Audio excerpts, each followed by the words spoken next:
Hi there, I'm Amy, and this is Hospice 101. Today we're talking about the signs that you or someone you love might be eligible for hospice care. This is important information because understanding these signs can help you make better decisions about care. Let's start with the basic question. Who qualifies for hospice care? The main requirement is having a life-limiting illness where a doctor believes the prognosis is 6 months or less. But here's what's important to understand.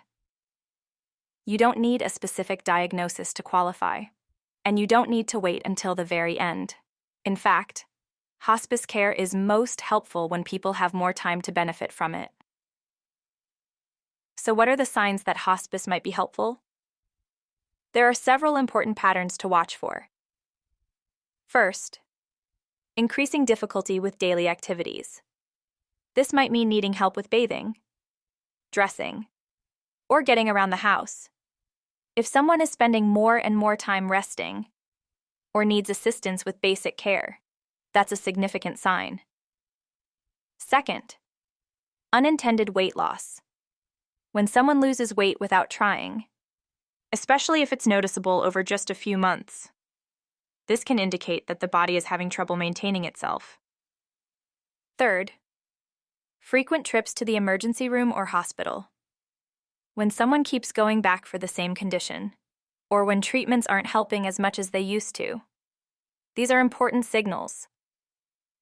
And fourth, recurring infections that don't respond well to treatment. This might include pneumonia, urinary tract infections, or other infections that keep coming back. Now let's talk about some of the most common conditions where people benefit from hospice care. Cancer is probably what most people think of first. This might be cancer that has spread to other parts of the body, or cancer that isn't responding to treatment anymore. But cancer isn't the only condition. Heart failure is another common reason for hospice care. This is when the heart has trouble pumping blood effectively, causing shortness of breath even at rest, and difficulty doing everyday activities. Lung diseases like COPD can also qualify someone for hospice. This includes being short of breath most of the time, needing oxygen, and having frequent hospitalizations for breathing problems. And the most common disease associated with hospice? Dementia or Alzheimer's disease, especially in the later stages. This might include difficulty walking, trouble communicating, or needing help with eating and drinking. Here's something else really important. You don't always need one specific terminal diagnosis to qualify for hospice. Sometimes, it's the combination of several health problems that makes hospice appropriate. This might be someone with diabetes, heart problems, kidney disease, and frequent infections, all happening together.